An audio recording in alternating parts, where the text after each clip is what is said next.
অযথার্থ বাড়িতে বন্ধু বান্ধবের আসা তন্ময় পছন্দ করে না। প্রয়োজনে অথবা দাওয়াত করিয়ে বছরে একবার দুবার আনা ভিন্ন বিষয়। এক্ষেত্রে তার বন্ধু বান্ধবরাও বেশ ভদ্র সভ্য।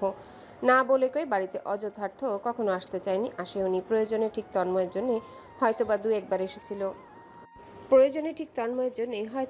একবার এসেছিল, অথচ এবারে ওদের মাথায় এক অন্যরকম ভূত চেপেছে। যেন মাসখানেক ধরে প্রত্যেকটা তার কানের কাছে ঘ্যান ঘ্যান করে যাচ্ছে। বাড়িতে আসতে চেয়ে তন্ময়ের পরিষ্কার নাটুকু শুনেও নিজেদের ঘ্যান ঘ্যানানি থামায়নি। গত শুক্রবার তো ফের ঢাকঢোল পিটিয়ে আবদার করে বসে আছে। তন্ময় অসন্তুষ্ট গলায় না জানিয়েছে প্রতিউত্তরে। এরপর আর আবদার করেনি সপ্তাহ জুড়ে। তন্ময় ভেবেছিল ওদের মাথা থেকে বুঝি ভূতটা নেমেছে, কিন্তু না, তাকে ভুল প্রমাণ করে দিয়েছে আজকের কাণ্ড। সন্ধ্যার পরপর ব্যাগ ভর্তি জিনিসপাতি নিয়ে প্রত্যেকটা শাহজাহান বাড়িতে হাজির হয়েছে। মোস্তফা সাহেব প্রফুল্ল চিত্তে ছেলের বন্ধু বান্ধবদের আপ্যায়ন করতে ব্যস্ত। এগিয়ে গিয়ে ভেতরে নিয়ে এসেছেন উচ্ছ্বসিত বদনে, যেমন তিনি ওদের আসবার খবরাখবর আগে থেকেই জানতেন। তন্ময় রাজি না বলে বাড়ির কর্তা মহাশয়কে পটিয়ে ঠিকই চলে এসেছে বাদরগুলো। মাহিন সোফায় বসতে বসতে আহ্লাদি স্বরে শুধায়। তন্ময়ের সোনামণিটা। রিয়ান মাহিনের পাশে বসেছিল। মুহূর্তে বাম হাতের কনুই দিয়ে শক্তপোক্ত এক গুঁতো দিয়ে বসে। গুঁতো খেয়ে মাহিনের মস্তিষ্ক কাজে লাগে, নিজের কথাটুকু দ্রুত শুধরে নেয়। রামানের চাচা, আমাদের অরু পাখিটা কই? ডাকুন না ওকে, একটু দেখি। মুস্তফা সাহেব আনন্দিত হন, উচ্ছ্বসিত গলায় জবেদা বেগমকে ডাকেন। ভদ্রমহিলা আসতেই গদগদ হয়ে হেসে বলেন, আরও মামুনি কি করে? ওকে ডাকো, ওর ভাইয়ারা ওকে দেখতে এসেছে। জবেদা বেগম হেসে মাথা দুলান। তৎক্ষণাৎ অরুকে আনতে যান। তন্ময় নির্বিকার মুখে দাঁড়িয়ে আছে। সৈয়দ আলগোছে উঠে গিয়ে তন্ময়কে টেনে এনে নিজের জায়গায় বসায়। সোফার পেছনে গিয়ে দু হাতে তন্ময়ের কাঁধ দুটো মালিশ করার ছুতোয় ভাব জমায়। কণ্ঠ নামিয়ে মিষ্টি করে বলে, দেখ, আমরা খুব শীঘ্রই হ্যান্ডসাম চাচা হতে যাচ্ছি। আমাদের ভাতিজাকে যদি পেটে থাকতে না দেখি, তাহলে ভবিষ্যতে এমন সুদর্শন মুখটা কিভাবে দেখাবো ওকে বল? যদি ওরা বড় হয়ে ফটর ফটর করে জিজ্ঞেস করে বসে, চাচ্চু, আমি যখন আমার মায়ের পেটে ছিলাম তুমি কি আমায় দেখতে এসেছিলে? প্রত্যুত্তরে যদি বলি না, তখন ওরা কষ্ট পাবে না বল? তাই তো দেখতে এসেছি, যেন ভবিষ্যতে তোর পুত্র সন্তান কন্যা সন্তানকে আদরের সাথে গর্বের সাথে বলতে পারি তাদের আমরা পেটে থাকতেই দেখেছি। তন্ময় আশ্চর্য হয়ে মাথা ঘুরিয়ে উদাস চোখে দেখলো সৈয়দের হাসি হাসি মুখটা। রিয়ান ঠোঁট ভিজিয়ে বন্ধুর কাঁধে কাঁধ ঘষে বলে, দোস্ত, ওরুকে খুব দেখতে ইচ্ছে হচ্ছিল। বল, ও তো ভাবি হওয়ার আগে আমাদের বোন। তোর বোন মানে আমাদেরও বোন। তুই 2 নাম্বারই ফটকাগিরি করে বউ বানিয়ে নিয়েছিস বলে তো আর ও ভাবি হয়ে যায় না। আগে বোন, তারপর হচ্ছে ভাবি। এখন বোনকে কি একটু দেখতে আসতে পারি না? তোর বিবেক কি বলে? তন্ময় থমথমে মুখে চেয়ে রয়। বন্ধুদের মুখ দেখে যায়। ফাটকাগিরি করে বউ বানিয়েছে মানে? আশ্চর্য। তন্ময়কে যে টেনে হিচড়ে জোরপূর্বক প্রেমের নদীতে ডুবানো হলো তা তো জানে না ওরা। রিয়ান তোতলায়। মোস্তফা সাহেব ফুসুর ফাসুর শুনে প্রশ্ন করেন বিনয়ী স্বরে, কেন সমস্যা বাবারা? মাহিন চমৎকার করে হাসে। মোস্তফা সাহেব দুহাতে নিজের হাতে নিয়ে রসিক গলায় বলে, ভীষণ খুশিতে ফুসুর ফাসুর করছে। আমাদের মধ্যে তন্ময় প্রথম বাবা হতে যাচ্ছে, যাকে নিয়ে আমাদের বিন্দুমাত্র আশা ছিল না। ভেবেছিলাম এই ছেলে জীবনে শুধু মাছ দেখে যাবে, খেতে পারবে না, কিন্তু আমাদের আশ্চর্য করে দিয়ে ও মাছ খেয়ে মাছের। সুহানি কেসে উঠে বলে, মাহিন, তুই খুব ফানি। আঙ্কেল, ও বলতে চাচ্ছে আমরা খুব খুশি। আমাদের চ্যাম্পের ছোট চ্যাম্প আসতে যাচ্ছে পৃথিবীতে। খুশি না হয়ে উপায় আছে? মোস্তফা সাহেব পালাক্রমে হেসে বলেন, তাই তো, তাই তো। তন্ময় দীর্ঘশ্বাস ফেলে বাবার মুখে চেয়ে। তার সহজ সরল বাবা তার লম্পট বন্ধুদের ইনিয়ে বিনিয়ে বলা এলোমেলো কথাবার্তা বুঝতে পারছে না বলেই এমনভাবে হাসছে, নয়তো ঠিক কাঁদত। তন্ময় এর সামনে চায় অরুর গলা শুনে। জাবেদা বেগমের সাথে অরু এগিয়ে আসছে ধীর পায়ে। সবাইকে দেখে রীতিমতো উচ্ছ্বসিত হয়ে পড়েছে। বদন জুড়ে আনন্দে জোয়ার বেয়ে যাচ্ছে। তন্ময় অসন্তুষ্ট হয়, এত আনন্দের কি আছে? দেখো কেমন করে হাসছে, কত খুশি। সুহানি উঠে অরুকে ধরে এনে পাশে বসায়। দু হাতে জড়িয়ে ধরে আদুরে গলায় শুধায়, আমাদের বেবিটা ভালো আছে? অরু লাজুক হেসে মাথা দুলায়, জানায় সে ভালো আছে। সবার প্রশ্নের প্রত্যুত্তরে মিষ্টি করে হেসে গল্প জুড়েছে বেশ। তন্ময় বাঁকা চোখে অরুর হাস্যোজ্জ্বল মুখখানি দেখে গেল বিনা বাক্যে। অবশেষে নিজেও আনমনা সন্তুষ্ট হয়। বন্ধুদের আগমনে যেহেতু প্রিয়তমা তার আনন্দিত, সেহেতু তন্ময়ও নারাজ হতে ব্যর্থ। দিন শেষে অরুর হাসিমুখী তার অস্তিত্বের বিরাট কারণ। অরু এ যাত্রায় লাজুক চোখে চাইল। তন্ময় ভ্রু তুলতে দ্রুত দৃষ্টি ফিরিয়ে রাখলো জমিনে। ইতস্তত ওকে দেখে তন্ময় ভ্রু কুচকালো। কি হলো? সে কি মিস করলো? সুহানি তার ভাবুক দৃষ্টি দেখে চাপা স্বরে বিচার দেবার মতো করে জানালো, মাহিন অরুকে সম্বোধন করেছে তন্ময় সোনামণি বললে, তাই অরু লজ্জা পাচ্ছে। অরু আরও মিয়ে গেল সুহানির কথা শুনে। মাহিন ঢোক গিলে দ্রুত সাফাই গাইতে যাবে অমনি তন্ময় শান্ত তবে ধীর কণ্ঠে বলে, ভুল কি বলেছে? আমার সোনামণি তো। সুহানির মুখটা হা হয়ে আসে। আশ্চর্য হয় মাহিনও। অরু দ্রুত উঠে দাঁড়ালো। লজ্জায় মেয়েটা এখান থেকে যেতে ব্যাকুল। সুহানি নিজের তাজ্জব মস্তিষ্ক কাজে লাগিয়ে অরুকে গিয়ে ধরে দুহাতে। রিয়ান চোখ পিটপিট করে বলে, মাহিন চাচা, আমার হাতে একটা চিমটি কাটুন তো। বাচ্চাকালে অরু ছিল বেশ নাদুস নুদুস। তাকে দেখতে এক হুবহু পুতুলের মতো লাগতো। অন্তঃসত্ত্বা অবস্থায় স্বাস্থ্য বেড়েছে বলেই হয়তোবা গভীর ঘুমন্ত কেশে বাচ্চা উলুটি লাগছে, যে একসময় ছোট্ট হাতে তন্ময় টি শার্ট টেনে ধরে আবদার ধরে আদুরে গলায় বলতো, কোলে নাও ভাইয়া, আমাকে কোলে নাও। তন্ময় যেন ওকে কোলে নিতে মুখিয়ে আছে। অমনভাবে চটপট কোলে তুলে নিত। সে কখনোই পারতপক্ষে ওর ক্ষেত্রে না শব্দটি উচ্চারণ করতে পারত না। বাচ্চা অরু ছিলই এত মায়াবী যে তখনকার অবুঝ নাবালক তন্ময় ওকে প্রশ্রয় দিয়ে বেড়াতো। মাথার উপর উঠে নাচতে লাই দিত রীতিমতো। ছোটবেলার কথা ভেবে তন্ময় আনমনা হাসে। অরুর বাচ্চা বাচ্চা ফুলো ফোলা চেহারাটা অনেকক্ষণ ধরে দেখে। সারা রাত সে বিন্দুমাত্র ঘুমাতে পারেনি। কি সব হাবিজাবি চিন্তা ভাবনা মস্তিষ্ক জুড়ে বিচরণ করে বেড়াচ্ছে। মনের ভেতরে অশান্তি নিয়ে কি আর ভালো ঘুম হয়? সেদিনকার অরুর অমন কথাগুলো তন্ময়কে এখনো তাড়া করে বেড়ায়, যা সে স্বপ্নেও কখনো ভাবতে পারেন না। তাই মেয়েটা কেমন অবলীলায় বলে বসলো। রীতিমতো তাকে মেরে ফেলার পায়তারা করছে এই মেয়ে। না হলে অমন কথা কিভাবে বলল? তন্ময় দীর্ঘশ্বাস ফেলে মাথা নামিয়ে অরুর কপালে চুমু খায়। গালে হাত বুলিয়ে দিয়ে জানালার দিকে চায়। আকাশের গা ঘেঁষে সূর্য এখনো পুরোপুরি উঠেনি, উকিঝুঁকি দিচ্ছে। পুরোপুরি উঠলেও বলেই জানালা গলিয়ে একফালি সোনালি রোদ্দুর এসে ভিড়তে চাচ্ছে অরুর শান্ত ঘুমন্ত মুখে। তন্ময় এবেলায় বিছানা ছেড়ে উঠে দাঁড়ায়। পা জোড়ায় জুতো গলিয়ে এসে দাঁড়ায় জানালার সামনে।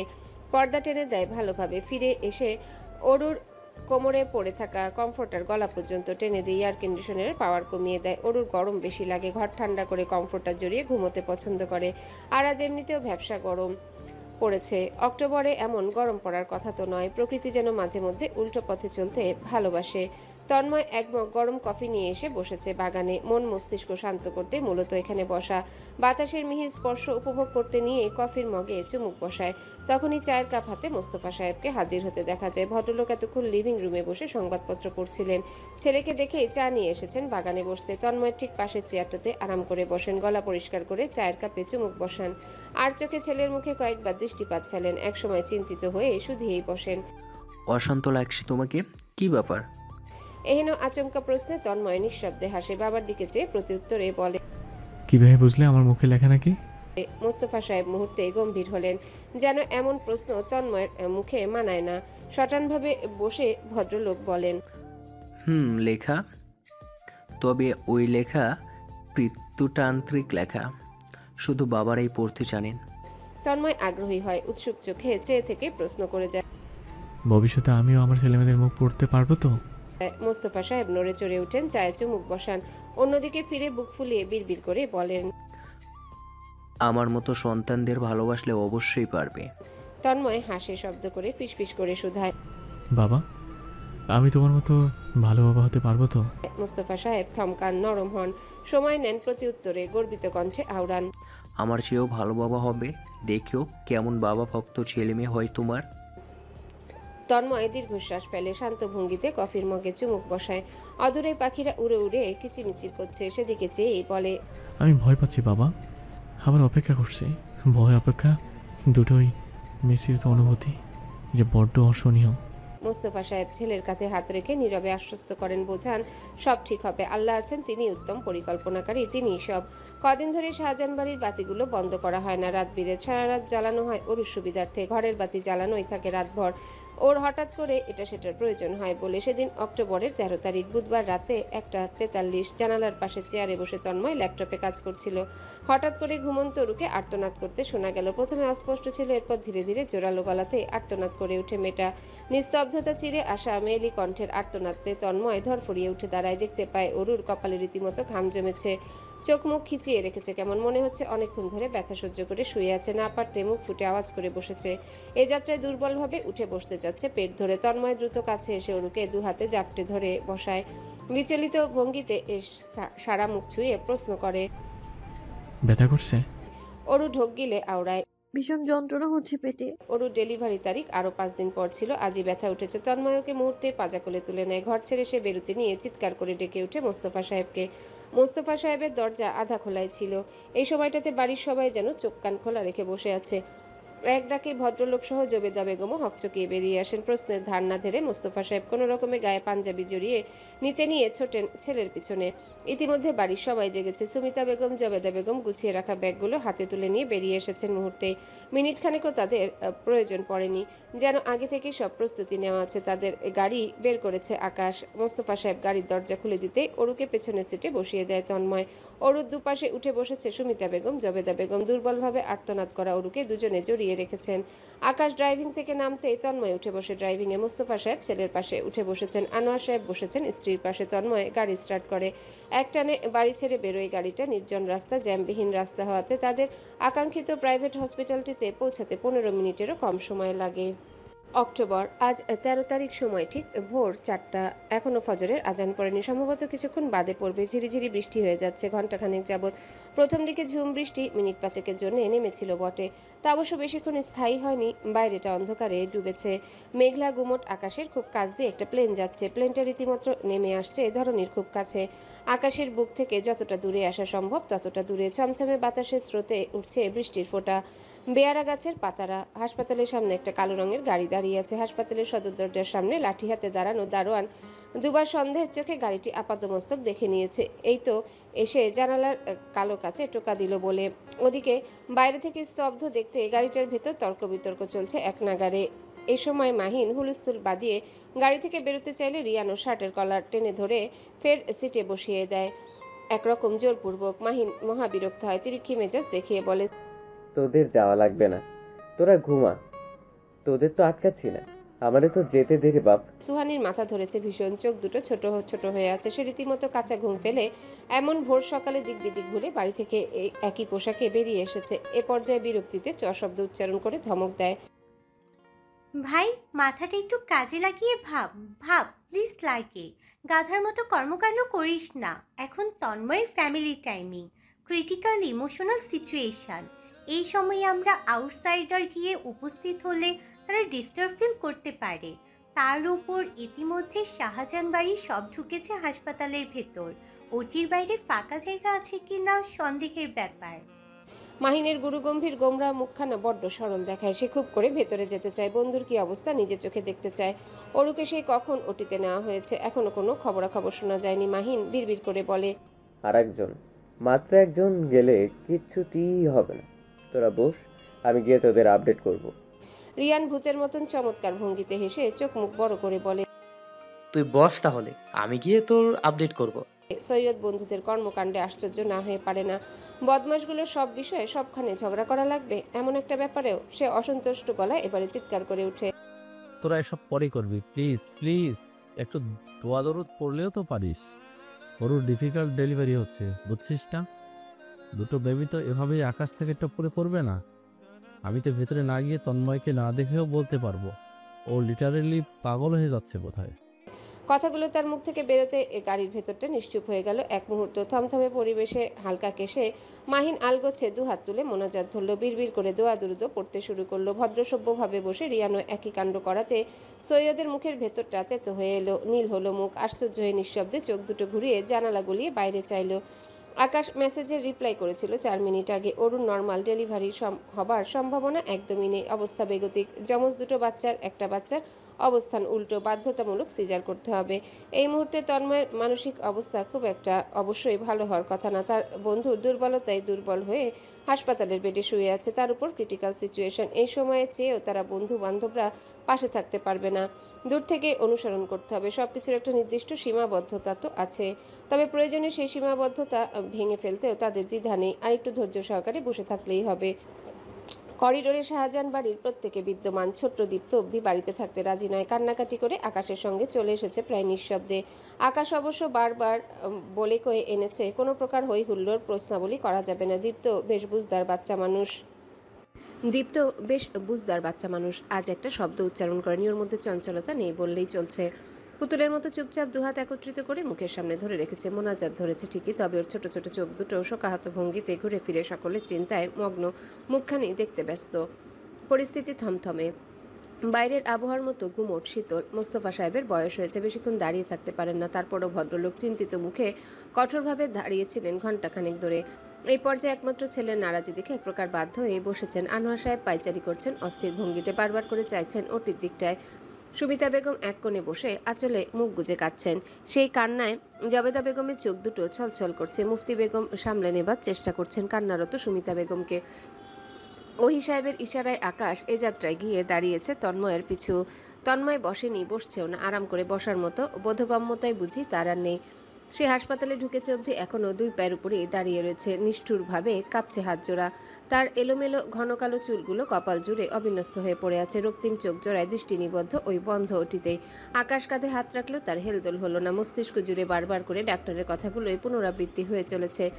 ক্রিটিক্যাল সিচুয়েশন, একটা বাচ্চার পজিশন উল্টো, সার্জারি বাধ্যতামূলক। সেই বাক্যের ওজন যেন অতিমাত্রায় বেশি। তন্ময় এই ওজন নিতে ব্যর্থ হচ্ছে, ভাঙছে পুড়ছে তার ভেতরে সব।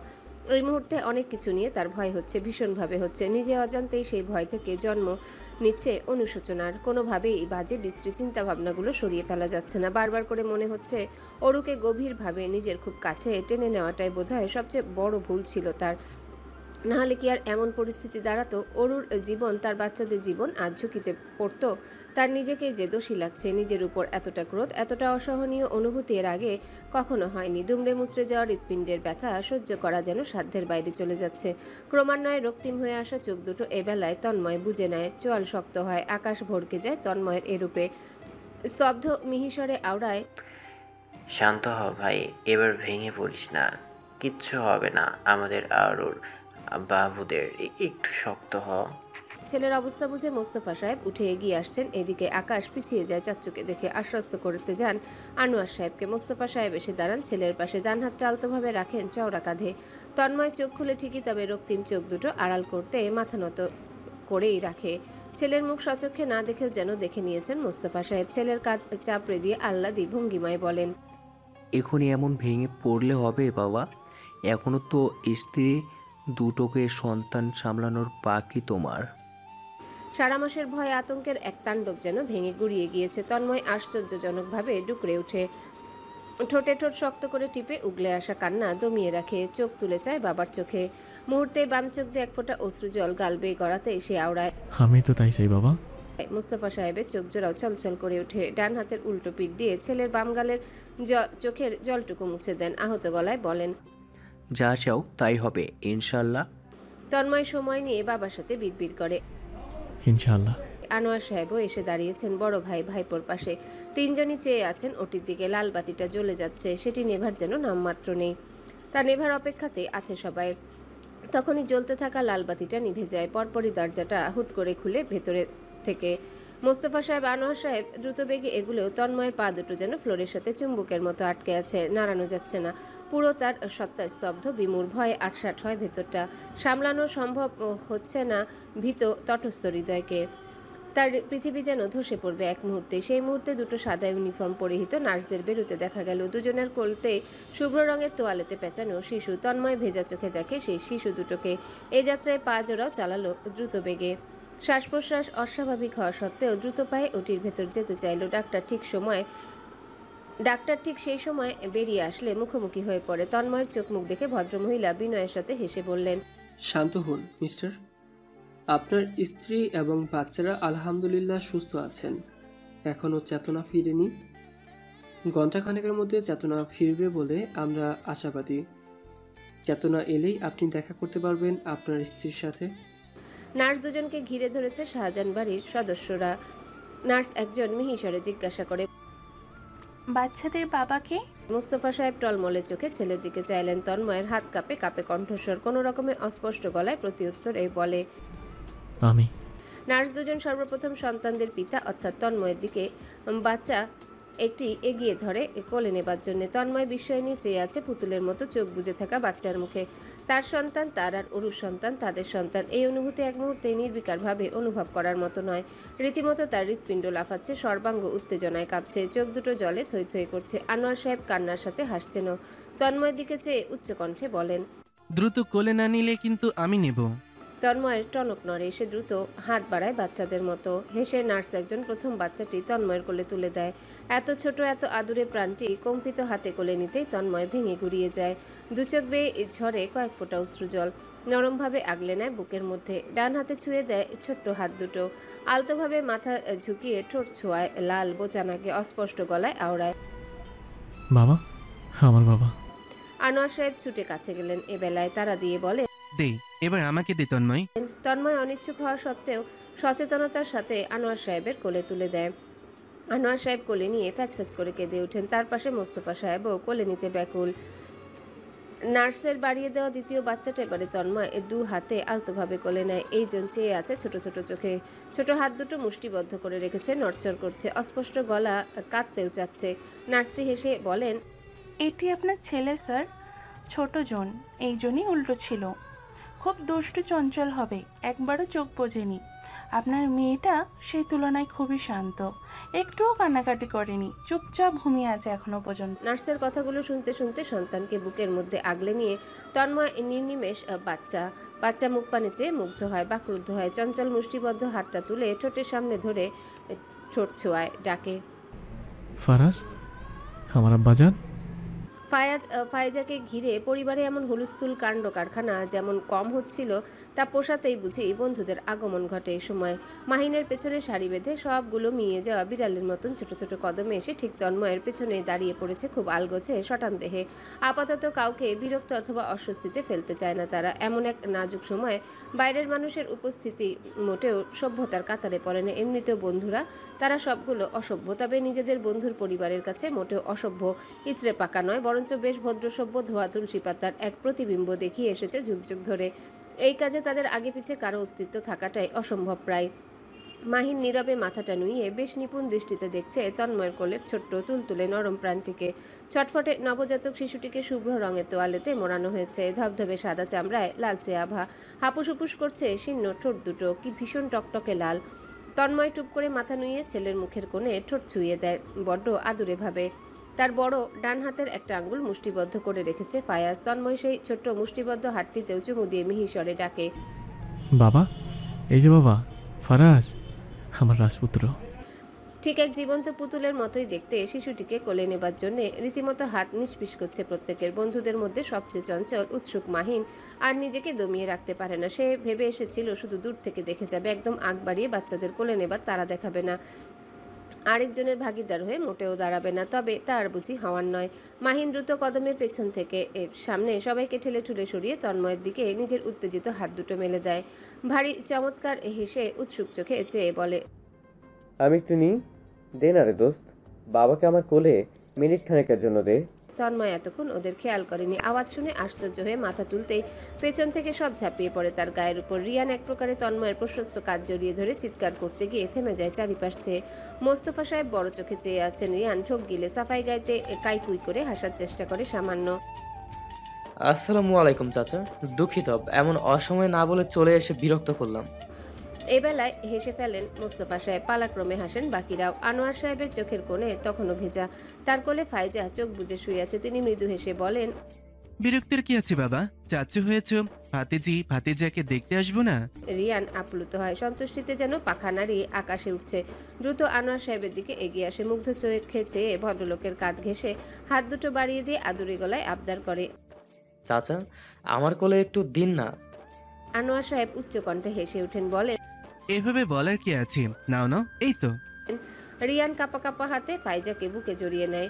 কি ভীষণ আনন্দের স্রোত বয়ে যায় তার অন্তরে, ভেতরে তা ভাষায় প্রকাশ করার মতো নয়। তাদের তন্ময়ের সন্তান এরা, এই ভাবনায় যেন তার চোখ ভিজিয়ে তুলতে যথেষ্ট। রিয়ান ছলছল চোখে প্যাচ কণ্ঠে আওড়ায়, মামুনি, কি ভীষণ কষ্ট করেছি আমরা তোমাদের পৃথিবী দেখাতে।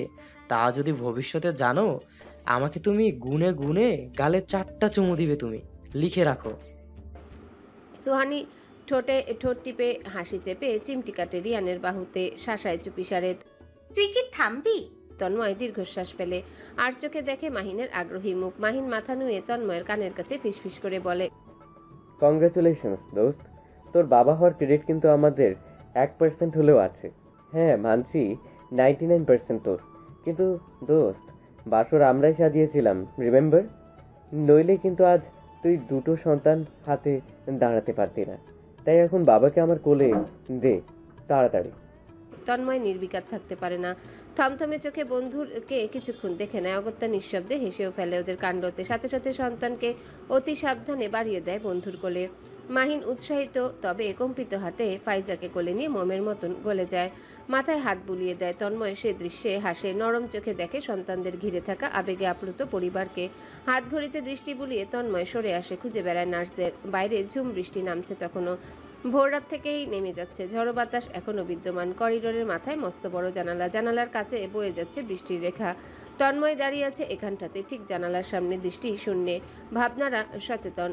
গোটা একদিন পোস্ট অপারেটিভ কেয়ারে রাখা হবে অরুকে। জ্ঞান ফিরলে শুধুমাত্র স্বামীকে সেখানে ঢোকার অনুমতি দেওয়া হবে। তন্ময় অপেক্ষা করছে অরুর জ্ঞান ফেরার। ডাক্তার বলেছিলেন ঘন্টাখানেক লাগবে। ঘন্টাখানেক তো সেই কখন কেটে গেল। অরুর কি এখনো জ্ঞান ফেরেনি? তন্ময় কোনোভাবেই শান্তি পাচ্ছে না যে অরুকে এক নজর না দেখা অবধি বুঝি পুরোপুরি শান্তি নেই তার। অবচেতন মনটা অশান্ত হয়ে যাচ্ছে প্রতিনিয়ত। ঘড়ির কাঁটার সঙ্গে ঘুরছে তার চেতনাও। চোখের পাতায় ভেসে বেড়াচ্ছে অরুর আদুরে হাস্যোজ্জ্বল দীপ্তি ছড়ানো মুখখানি। কয়েকটা ঘন্টা তার কাছে এক যুগে সমান হয়ে দাঁড়িয়েছে। বাইরে এমন ঝুম বৃষ্টি মনে করিয়ে দিচ্ছে কত শত স্মৃতির মেলাবন্ধন। অরুর সহস্র রকমের আবদার, ইচ্ছেদের নানান ধরনের অদ্ভুত কাণ্ডে সংমিশ্রণের এক ফিল্ম যেন চোখের পাতায় ছাড়া হয়েছে। সেই ফিল্মের একটা অংশতেই তার মনোযোগ স্থির হয়। অরু তখন সবে 17তে, দুগাল ভর্তি মাংস, ফুলো ফুলো চেহারা জুড়ে বাচ্চা বাচ্চা ভাব। গোলগাল চোখ দুটো তুলে তার কালে মনে হতো খরগোশ চেয়ে আছে। তন্ময় ওই চোখে চেয়ে কখনো ওর একটি আবদারও ফেলতে পারেনি। ওনা তখন নতুন নতুন শাড়ি পরতে চাইতো, সুন্দর সুন্দর কামিজ পরতে চাইতো, সাজগোজ করে পরিপাটি থাকতে ব্যাকুল হয়ে পড়তো। যেই পোশাকে একটু বড় বড় দেখাবে তাই পরে তন্ময় চারিপাশে ঘুরতে উতলা হয়ে থাকতো। ভারী দস্যি ছিল তন্ময়, সবসময় সবখানে সবভাবেই ওকে লক্ষ্য করতো। গোপনে খুব করে ওর পাগলামি দেখতো, আশ্চর্য হতো। এত ধৈর্য বুঝি কাউকে মাত্রাতিরিক্ত ভালো লাগলেই আসে, নইলে তন্ময়ের মতন এমন নির্বিকার চুপচাপ গম্ভীর পুরুষকে এমন কিশোরী বয়সে মন দেবার মানেই হয় না।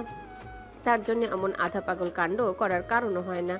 ওর বয়সী মেয়েরা তখন সম্ভবত একটু বেয়ারা ছেলেদের পছন্দ করে থাকতো, যারা প্রেমে টপ ক্লাসের সার্টিফিকেট প্রাপ্ত, পিছু পিছু ঘুরবে, ত্যক্ত বিরক্ত করবে। কিন্তু অরু ছিল ভারী অদ্ভুত। তন্ময়ের মতন একজন যে প্রেমে পাগল অরুকে এড়িয়ে বেরিয়েছে বছরের পর বছর, এমন একজনকে কি করে কেউ পছন্দ করে যেতে পারে এমন মাত্রায়? সেক্ষেত্রে তন্ময়ের প্রেমে পড়ার, ভালো লাগার, ভালোবাসার হাজারো কারণ আছে। চোখের সামনে এমন সুন্দর দেখতে এক দস্যি মেয়ের চঞ্চলতার প্রেমে পড়া কঠিন কিছু তো নয়, বরঞ্চ সহজ এক বিষয়। তন্ময় মুগ্ধ হতো সব কিছুর উপর। তন্ময়কে দেখতে পেলেই কেমন জল জল করতো ওর চোখ দুটো। শরীরে এক অন্যরকম আনন্দ নিয়ে ঘুরে বেড়াতো তার চতুর্দিকে। ওর কর্মকাণ্ডই বলে দিত মুখে বলতে না পারা হাজারো কথা। 17তেও ও শুধুই দূরে থাকা তার পিছু নিত, 17তেও শুধুই দূর থেকে তার পিছু নিতে। তবে 18তে ওর পরিবর্তনটা ছিল অন্যরকম, চোখে বেধার মতন। ওই বয়সটাই যেন মেয়েদের সৌন্দর্যের বিস্তারিত প্রকাশ ঘটে। তখন বাদলার দিন, যখন তখন ঝুম বৃষ্টি নামে ঘন্টার পর ঘন্টা। সেদিনও নামছিল, ভোর থেকে টানা বৃষ্টি হচ্ছিল। তন্ময় সেদিন বাড়িতেই, ছুটির দিন তো। বিকেলের পরপর বৃষ্টির মাত্রা বাড়ে, আকাশ কালো হয়েছিল। তন্ময় কেবলই উঠে দাঁড়িয়েছিল ছাদের উদ্দেশ্যে।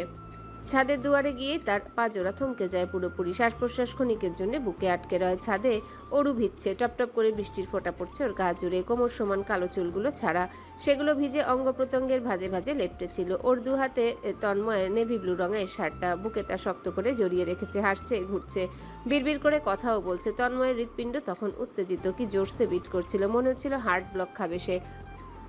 দুহাতে শক্ত মুষ্টিবদ্ধ তার চেতনা ফেরাতে ব্যর্থ। বৃষ্টিতে ভেজা অরু আর অরুর বুকে থাকা তার শার্ট যেন তার কালবৈশাখী ঝড়ের পূর্বাভাস ছিল। শার্টের বদলে তন্ময়ের বুকের মধ্যেই কল্পনা, তার মাথা থেকে কোনোভাবেই যাচ্ছিল না। এরপর থেকে অরুর পাগলামির মাত্রা দিন বা দিন বাড়ছিল বই কমছিল না। নানাভাবে নানা কায়দায় তন্ময়কে পাগল না করলে যেন ওর পেটের ভাত হজম হচ্ছিল না। তন্ময়ও ছিল এক পাগল, প্রচণ্ড রকমের এক উন্মাদ। অরুর জন্য উন্মাদ, অরুতেই উন্মাদ। স্যার, পেশেন্টের জ্ঞান ফিরেছে। তন্ময় চমকে উঠে চেতনা ফেরে তার। সামনে পেছনে না তাকিয়ে মুহূর্তে দ্রুত কদমে এগোয় পোস্ট অপারেটিভ রুমের দিকে। তার ব্যাকুল অধৈর্য পা জোড়া এক মুহূর্তের জন্য থামে না। সজোরে একটানে দরজাটা খুলে ঢুকেই থমকে পড়ে। নিপুণ দৃষ্টিতে দেখে বেডে শুয়ে থাকা দেহটা। দরজাটা বাইরে থেকে বন্ধ করে দিয়েছে নার্স। অরু শুয়ে আছে, হাতে স্যালাইন চলছে। সে দরজার দিকে ফিরে চেয়েছিল। তন্ময়কে দেখতে পেতে ঠোঁট ফুলিয়ে ঝরঝর করে কেঁদে ফেলে ডাকে, তন্ময় ভাই। তন্ময় বড় করে শ্বাস টেনে নেয়। অনুভব করে তার অশান্ত হৃদয় শান্ত হয়ে পড়েছে এক পলকেই। হৃৎপিণ্ডের গতি স্বাভাবিক হয়েছে। অসহনীয় হয়ে ওঠা পৃথিবীটা মুহূর্তেই সহনীয় হয়ে যাচ্ছে। তন্ময় সারা না পেয়ে অরু ফুপিয়ে বিড়বিড় করে ওঠে, আমাকে কি আর আপনার ভালো লাগছে না? বাচ্চাদের পেয়ে বুঝি আমাকে আর মনে নেই আপনার? বলতে বলতেই উঠে বসতে চাইলে তন্ময় অসহায় কদমে দ্রুত এগিয়ে জাপটে ধরে ওকে। শুয়ে দেয় সাবধানের সাথে। দুহাতে অরুর ফ্যাকাশে মুখখানি ধরে অজস্র চুমু বসায় এক এক করে মুখের প্রত্যেকটা অংশে। নাকের ডগায় গাঢ় চুমুখে চোখের মনিতে চায়। অরুর চোখ দুটোতে তারাদের নিবাস। তন্ময় সেই চোখ দুটোতে ঠোঁট ছুঁয়ে দেয়। একটি হাতের পাতা নিজের দুটো হাতের পাতায় জড়িয়ে নিয়ে মিহিসরে শুধায়। কেমন লাগছে এখন? অরু নাক টেনে বলে, খুব ভালো লাগছে। আমি তো এখন বাচ্চাদের মা আপনার। তন্ময় ঠোঁটে ঠোঁট টিপে ধেয়ে আসা হাসিটুকু গিলে ফেলতে চেয়েও পারে না। হেসে ফেলে শব্দ করে। মাথা নুয়ে অরুর হাসি মাখা ঠোঁটে শক্ত করে চুমু খেয়ে ফিসফিস করে বলে, আমার বাচ্চার মা। এখন কি বাচ্চাদের পাশাপাশি বাচ্চার মতো করে পালতে হবে নাকি শুধু আদর করলেই হবে? অরু ভারী লজ্জা পায়, দৃষ্টি নামায়। তন্ময়ের দিকে চাইতেই পারে না। সেভাবেই বিড়বিড় করে বলে, আমি কি বাচ্চা নাকি? তন্ময় আগ্রহী হয়। ও, তাহলে তো পালতে হবে না, খুব আদর করতে হবে, তাই তো? অরু অন্যদিকে চেয়ে দুগাল ভরে হেসে মাথা দোলায়। পর মুহূর্তে এক হাত ছড়িয়ে দেয়। জড়িয়ে ধরার আহ্বানে সাড়া না দেবার সামর্থ্য কি তন্ময়ের আছে? নেই তো। সে ঝুঁকে অরুকে বুকে জড়িয়ে ধরে আলতোভাবে চোখ জোড়া বুজে বড় করে শ্বাস টেনে নেয়। চুলের ঠোঁট ছুঁয়ে হাত বুলিয়ে আওড়ায়, আমার পৃথিবী তুই ছাড়া অসম্পূর্ণ জান। তুই আমার পৃথিবীর চাঁদ। আমার বেঁচে থাকার অনেক বড় কারণ তুই রে জান। প্লেলিস্টের ভীষণ পছন্দের গানের সুরের মতন পাল্টে গেল সময়ের তাল। কেটে গেল দিনের পর দিন, মাসের পর মাস, বছরের পর বছর। মনে হয় এই তো সেদিনই শাহজাহান বাড়ির সবগুলো মানুষ হাসপাতালের করিডোরে অপেক্ষা করছিলেন জনম জনম ধরে। বুকের ভেতরে ভীতস্রোত, শরীর জুড়ে উত্তেজনা। টালমাটাল পরিস্থিতিতে সবাই কেমন আতঙ্কে বাকরুদ্ধ হয়েছিলেন। তারপর একটা জাদু হয়। সেই জাদুর ছোঁয়ায় চমকায়, থমকায়, আনন্দে দিশেহারা হয় প্রত্যেকটা মানুষ। এলাকা জুড়ে মিষ্টি বিতরণ হয়, বাড়িঘর মেরামত হয়, এক একজনের পরিবর্তন ঘটে সাগরের স্রোতের মতন। সম্পর্কের আলাদাই মোড় নেয় নতুনভাবে। শাহজাহান বাড়িটাতে যোগ হয় অন্যরকম আনন্দের, অন্যরকম সুখের। সেই সুখ দুজন ছোট্ট ছোট্ট প্রাণকে ঘিরে। প্রাণ দুটো যখন কাঁদতো, কেঁদে উঠত যেন সবাই। যখন নতুন নতুন হাঁটতে শিখে পড়ে হাপুস নয়নে চেয়ে রইত, ব্যথা পেত যেন শাহজাহান বাড়ির সবাই। বছর পাঁচেক পরের এক ভরা বর্ষার সময় কিন্ডার গার্ডেনের দোরগোড়ায় পাশে দারোয়ানের জন্য বসবার ছোট্ট একটা ঘর করা। চার দেয়ালের ঘরে টিনের ছাদ, চালে রিমঝিম সুর তুলছে বৃষ্টির ভারী মোটা ফোঁটাগুলো। মেঘাচ্ছন্ন আকাশের সুবিস্তৃত বুকের খুব নিচ দিয়ে একটা প্লেন যাচ্ছে শব্দ করে। সেই শব্দের সঙ্গে মিশেছে গাছেদের বৃষ্টিতে ভেজার শব্দ। শব্দের তালে কিন্ডার গার্ডেনের চতুর্দিক মুখরিত। খোলা মাঠের পশ্চিমের ছাউনির নিচে নাদুস নুদুস ছোট ছোট বাচ্চাদের সারি।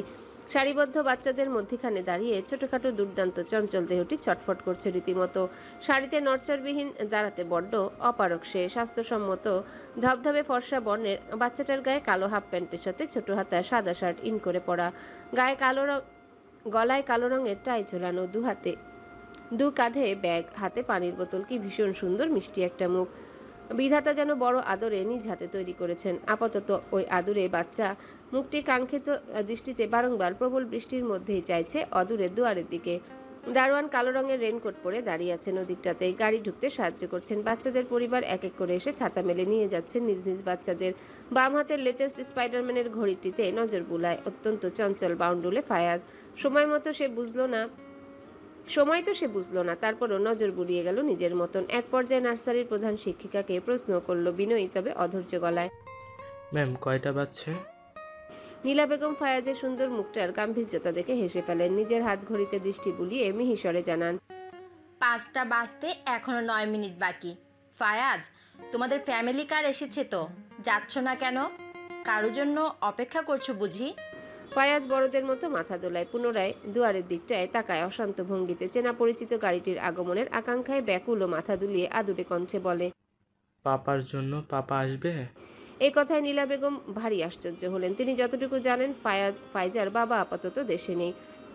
ভদ্রমহিলার কপালের চামড়া গুটিয়ে দুশ্চিন্তায় ভাঁজ পড়ে কয়েক। অত্যন্ত চিন্তিত গলায় সুধান, মিস্টার শাহজাহান তো সিঙ্গাপুর গিয়েছেন, আমি ভুল জানতাম কি?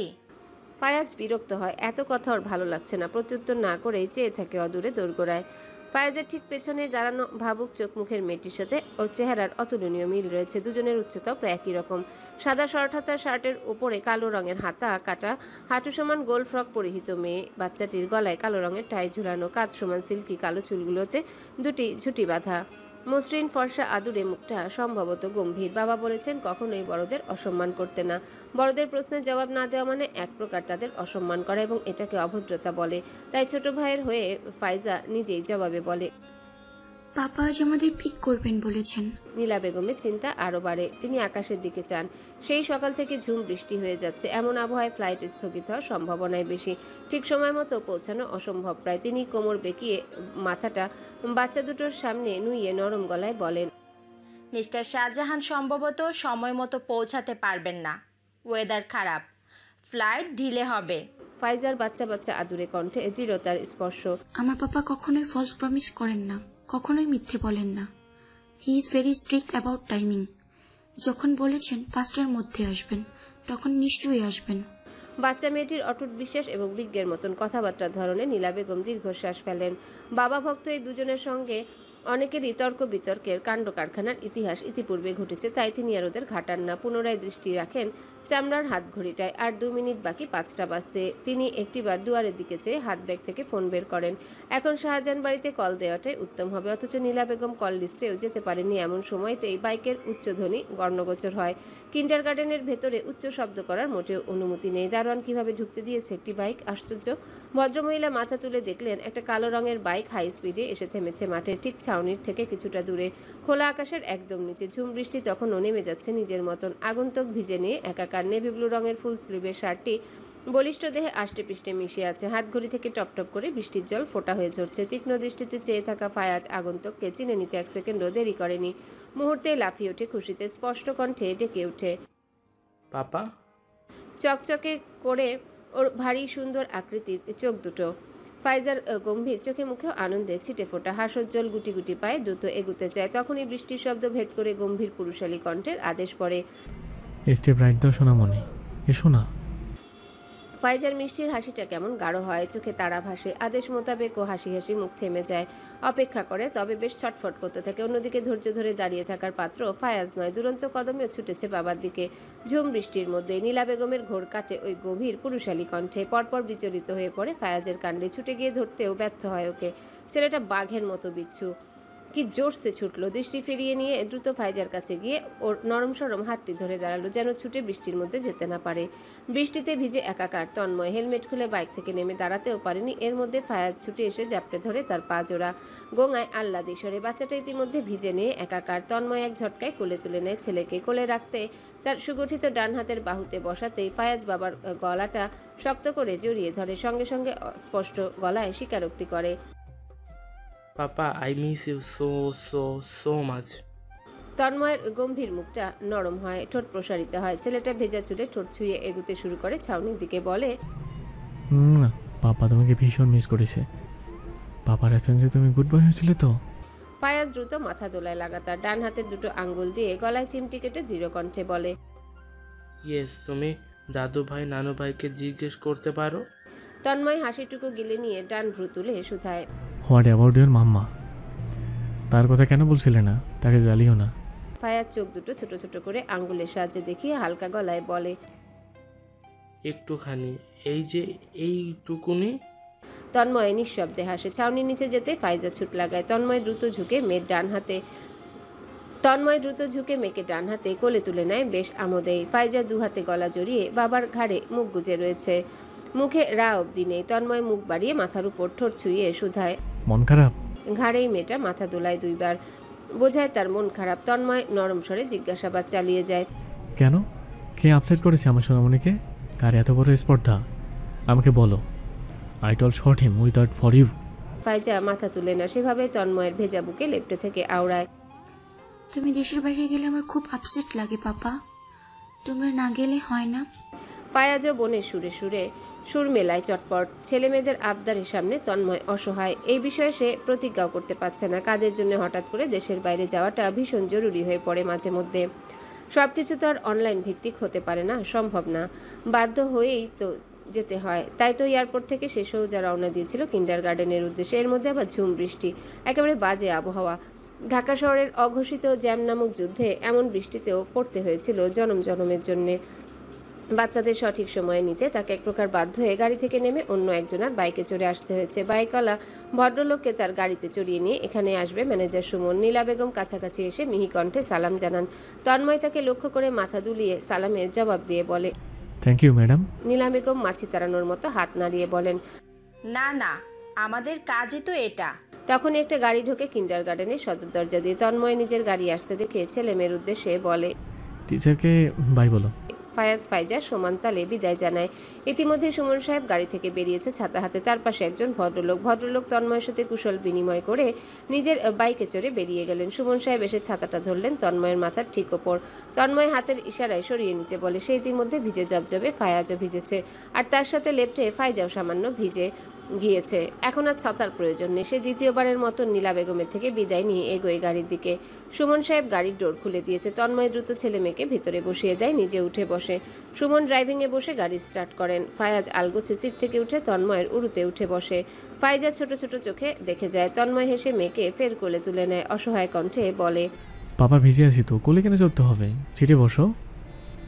ফায়াজ গম্ভীর মুখে বলে, খুব মিস করতেছিল তাই কোলে বসতে হবে।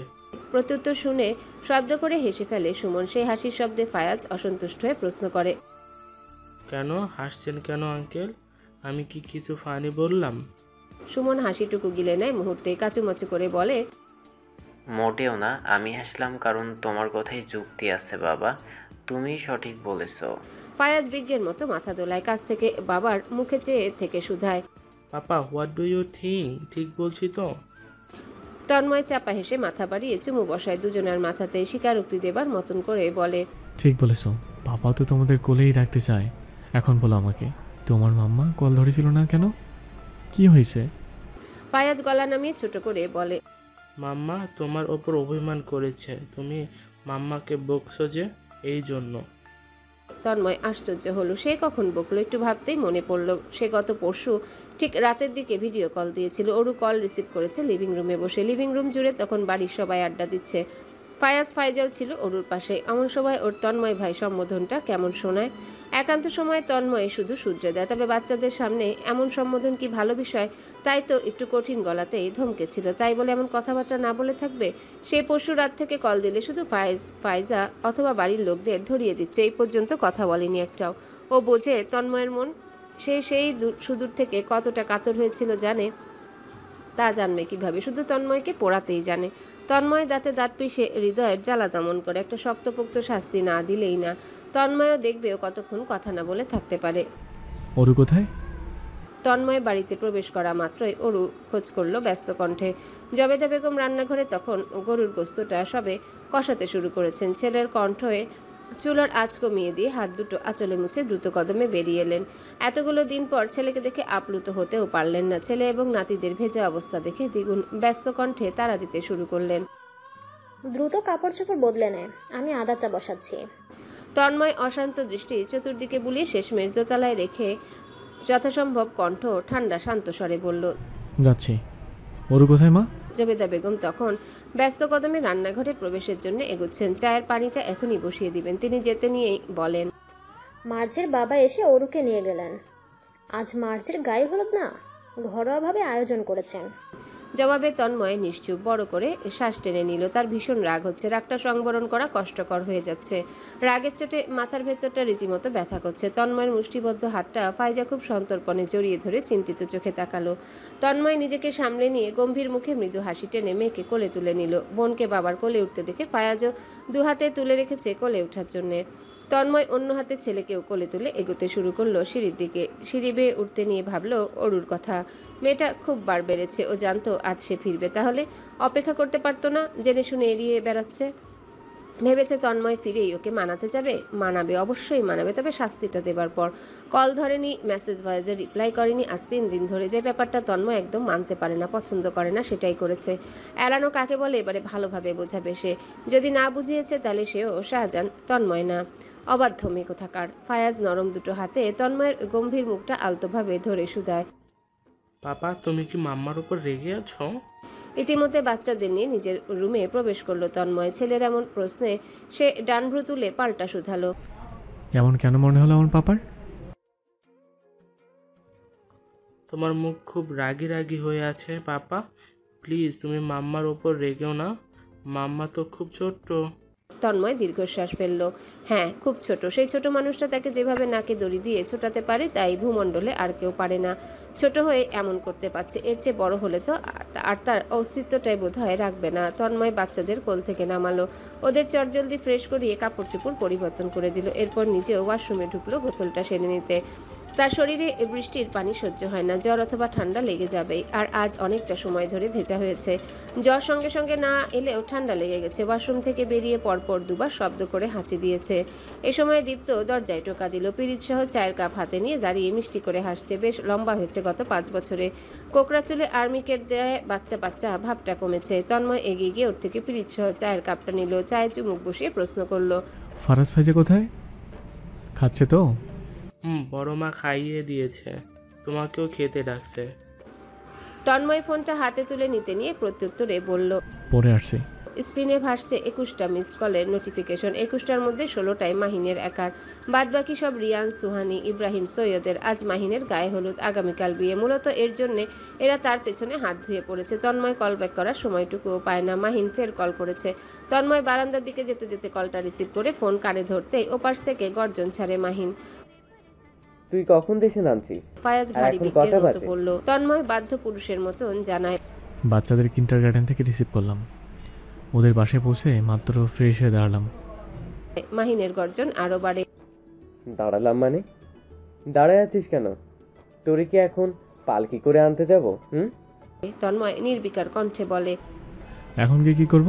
তোমাকে হলুদ মাখাতে হবে? মাহিন বিরক্ত হয়। তুই আসবি কি না? তন্ময় দীর্ঘশ্বাস ফেলে বলে, আসছি, সন্ধ্যার পর আসছি। মাহিনের সাথে কথা শেষ করে গুরুত্বপূর্ণ কিছু অফিসিয়াল কল ব্যাক করে কথাবার্তা সেরে নিল। ঘড়ির কাঁটা তখন 6:30। মাগরিবের আজান পড়ছে। তন্ময় কাপড় চোপড় বদলে ফেললো। কালো জিন্সের সাথে অফ হোয়াইট শার্টটা কোনো রকমে গায়ে জড়ানো, বুকের দিকে 3টা বোতাম খোলা, দুহাতা কনুইতে অযত্নে গুটিয়ে রাখলো। হাত ঘড়িটা পরে বুকের দিকে কোলন ছিটিয়ে নিল চটজলদি। ওয়ালেট পেছনে পকেটে ঢুকিয়ে ফোন, গাড়ির চাবি বেডের সাইড টেবিল থেকে নিয়ে রুম ছেড়ে বেরিয়ে এলো। লিভিং রুমে ফায়াজ গাড়ি চালাচ্ছে। দীপ্ত নিপুণ কৌশলে ওকে আগলে রাখার চেষ্টা করছে। ফাইজা মোস্তফা সাহেবের কোলে বসে কার্টুন দেখছে। মোস্তফা সাহেব বা মুড়ুতে নাতনিকে নিয়ে ডান হাতে চা খাচ্ছেন। একটু পরপর ফায়াজকে দেখে নিচ্ছেন চিন্তিত চোখে। যে ইলেকট্রনিক গাড়িটায় বসে গাড়ি চালাচ্ছে ওটা হুট করে ছুটে আবার দেয়ালে লাগলে ভীষণ বাজেভাবে ব্যথা পাবে ছেলেটা। তন্ময়কে তৈরি হয়ে নামতে দেখে গাড়ি থেকে দ্রুত নামলো ফায়াজ। এক দৌড়ে এসে জড়িয়ে ধরলো তন্ময়ের পা জোড়া, আবদার ধরলো একগুয়ে ভাবে, পাপা কোথায় যাচ্ছ? আমিও যাব, তোমার সাথে যাব। তন্ময় ছেলের মাথার চুলগুলোতে আঙ্গুল চালিয়ে বলে, আজ না, অন্য একদিন নিয়ে যাব। দাদুর সাথে থেকে হোমওয়ার্ক করে নাও। কি খেতে চাও বলো, আজের সময় নিয়ে আসবো। ফায়াজ কাঁদো কাঁদো মুখ করে চেয়ে রয়। তন্ময় এক ঝটকায় ছেলেকে কোলে তুলে নেয়। গালে ঠোঁট ছুঁয়ে নাক টেনে ফিসফিস করে বলে, নেক্সট ফ্রাইডে সিলেটে ঘুরতে নিয়ে যাব, কেমন? ফায়াজের চোখ জোড়া বড় বড় হয়ে আসে, আনন্দে চেঁচিয়ে ওঠে, সত্যি প্রমিস করো? তন্ময় ইতিমধ্যে সোফায় গিয়ে বসেছে মোস্তফা সাহেবের পাশে। ফায়াজকে কোলে বসিয়ে বলে, প্রমিস, এখন যাও খেলো, আজানের পর পড়তে বসবে, নো আর্গুমেন্ট। ফায়াজ বাধ্য ছেলের মতো মাথা দুলিয়ে বোঝালো বসবে, কোনো রকমের তর্ক বিতর্ক করবে না পড়াশোনা নিয়ে। তন্ময়ের কোল থেকে নেমে ফের গাড়ি চালাতে ছোটে। মোস্তফা সাহেব ছেলের উদ্দেশ্যে বললে, সন্ধ্যা হলো বলে প্রায়, আরুকে আনতে যাচ্ছ? তন্ময় পিঠ এলিয়ে কিছুটা আরাম করে হাত পা ছড়িয়ে বসলো। পায়ের উপর পা তুলতে ফাইজা আলগোছে দাদুর কোল ছেড়ে বাবার কোলে বিড়াল ছানার মতো বসে পড়লো। তন্ময় ডান হাতে মেয়ের চুলগুলো বুলিয়ে দিতে নিয়ে এবারে প্রত্যুত্তর করলো, আমার বেরোতে হবে এখন, গাড়িটা পাঠাও ওকে আনতে। মোস্তফা সাহেবের চোয়াল ঝুলে এলো। তিনি নিজেই কানকে যেন বিশ্বাস করতে পারলেন না। তিনি কি ভুল শুনলেন? তন্ময় বোঝালো ওরুকে আনতে যেতে পারবে না, শুধু গাড়ি পাঠাতে। মোস্তফা সাহেব কিছুক্ষণ চুপ থেকে অবশেষে মুখ খুললেন, তুমি ঠিক আছো? তন্ময় বিরক্ত হয়। বাবার এমন প্রতিক্রিয়া তাকে হতবাক করে। আমাকে দেখে কি মনে হচ্ছে তোমার? মোস্তফা সাহেব মাথাটা ছেলের একটু কাছে নিলেন, আস্তে করে শুধালেন। ঝগড়া হয়েছে, ও বাচ্চা মানুষ, ওর সাথে মন মালিন্য করিও না। ফাইজা তখন এক মনে তন্ময়ের বড় হাতের আঙ্গুলগুলো নিয়ে খেলছে। বাবার হাতের সামনে ওর হাত জোড়া যেন এক ছোট পুতুলের মতো। বাবার এক হাতে তালুতে ওর দু হাত নিদারুণভাবে ঢেকে যাচ্ছে। এসব নিয়ে মেয়েটা ব্যস্ত। দাদু আর বাবা কি ফুসুর ফাসুর করছে জানার বিন্দুমাত্র আগ্রহ নেই। তন্ময় দীর্ঘশ্বাস ফেলে বলে, এত বেশি ভেবো না বাবা, যা চুল আছে তোমার মাথায় তাও পড়ে যাবে। মোস্তফা সাহেব অসন্তুষ্ট হলেন, গোপনে মাথায় হাতও বোলালেন। চুল তো ভালোই আছে। তন্ময় যেন দেখেও দেখলো না, প্রশ্ন ছুড়ল। ওকে আনাতে গাড়ি পাঠিয়েছো? মোস্তফা সাহেবের মুখে তখন গম্ভীর ভার। আনোয়ার গিয়েছে আনতে। এক কথায় তন্ময় ফাইজার মাথায় ঠোঁট ছুঁয়ে ওকে মোস্তফা সাহেবের কোলে বসে নিজে উঠে রওনা হলো দুয়ারের দিকে। বাইরে তখনও বৃষ্টি নামছে, ঝিরিঝিরি বৃষ্টি। দারোয়ান চাচা গাড়িটা গ্যারেজ থেকে বের করে রেখেছেন। তন্ময় সোজা ড্রাইভিংয়ে উঠে বসলো, দুহাতে স্টিয়ারিং এর উপর রেখে দৃষ্টি রাখলো সদর দরজার দিকে। কিছুক্ষণ অপেক্ষা করবে আনোয়ার সাহেবের গাড়ির জন্য। গাড়িটা ঢুকতে দেখলেই সে বেরোবে, ঠিক ওর সামনে দিয়ে বেরোবে এবং ওকে উপলব্ধি করাতে হবে তন্ময় ওকে দেখেও এড়িয়ে চলে যাচ্ছে। এসব ভেবে আপন মনে হেসেই ফেললো। এই বয়সে এসে তাকে কি সব বাচ্চামো কাজকর্ম করতে হচ্ছে, মেয়েটা তাকে নষ্ট করেই ছাড়লো। এই সময় আনোয়ার সাহেবের গাড়ি ঢুকতে দেখা গেল। তন্ময় তখনই গাড়ি স্টার্ট করে চলে যেতে চাইলেও হাত দুটো তার মস্তিষ্কের কথা মতো কাজ করলো না। ওরুকে একটু দেখার জন্য বেহায়ার মতন চেয়ে রইল। 3টে দিন ধরে ওকে দেখেনি, কণ্ঠটুকুও শোনেনি। এমনটা কি এর পূর্বে হয়েছে? হয়নি। দারোয়ান চাচা ছাতা মেলে ধরতে গাড়ির ব্যাক সাইড থেকে ওরু ধীরে সুস্থে নামছে। হাই হিল পরেছে, গায়ে হলুদ গাউন, ওড়নাটা এক সাইডে রাখা, অন্য সাইডে কাল করা চুলের একাংশ। হালকা মেকআপ করেছে, সাদা বাল্বের আলোয় ওর মুখটা সুস্পষ্ট। কি সুন্দর দেখাচ্ছে। এত সেজেগুজে বিয়ে বাড়িতে কাকে দেখাতে গিয়েছে? দেখে কে বলবে এইটুকুন মেয়ের দুটো বাচ্চার মা? তন্ময় নিজের হিংসা রাগ সংবরণ করলো। দেখলো ওরু এদিকে চাইছে বারবার। তন্ময় দাঁতে দাঁত পিষে দৃষ্টি সরিয়ে আনলো। গাড়িটা স্টার্ট করে একটানে সদর দরজা দিয়ে বেরিয়ে গেল। মিররে স্পষ্ট দেখতে পেয়েছিল ওরুর হতবিহবল মুখ। শরীর থম মেরে দাঁড়িয়েছিল বোকার মতন, টলমল চোখ জোড়ায় অবিশ্বাস। তন্ময় বড় করে শ্বাস টেনে নিয়ে ধীরে ছাড়ল। এই কঠিন পরীক্ষা বেশ। কতক্ষণ সেই নাটক চালাতে পারবে তার আপাতত আর কোনো গ্যারেন্টি নেই। মাহিনদের বাড়ির গ্রাউন্ড ফ্লোরে বন্ধুরা সব ছড়িয়ে ছিটিয়ে বসে আছে চেয়ারে করে। মাহিনের দুগালে হলুদ, পরনে সাদা লুঙ্গি, গায়ে ভেজা গামছা। সে বেশ লুঙ্গি গুটিয়ে পায়ের উপর পা তুলে বসেছে। রিয়ানের হাতে গিটার, সে গিটারে টুংটাং করছে। সৈয়দ গলা পরিষ্কার করে কয়েকবার সুর তুলতে গিয়েও ব্যর্থ হচ্ছে। তন্ময় প্রবেশ করতেই হইচই পড়ে গেল। রিয়ান একটা বিশ্রী ধরনের গান গাইতে শুরু করতে মাহিন উঠে গিয়ে দ্রুতর মুখ চেপে ধরে, নাক মুখ কুচকে বলে, বেটা মানিজ্জত খেতে যাচ্ছিস? এসব কি গান গাচ্ছিস? রিয়ান ওর হাত মুখ থেকে সরিয়ে ভারী আশ্চর্য হবার ভান ধরে ভ্রু তুলে শুধায়, তোর মানিজ্জত আছে এখনো? থাকবে না কেন? সবাইকে কি নিজের মতন ভাবিস? বেলেহাস। রিয়ান থমথমে মুখে আপাদমস্তক মাহিনকে দেখে বাঁকা হেসে ফেলল, বলল, মামা আজই কিন্তু শেষ, আগামীকাল থেকে বউয়ের শাসনে থাকা লাগবে।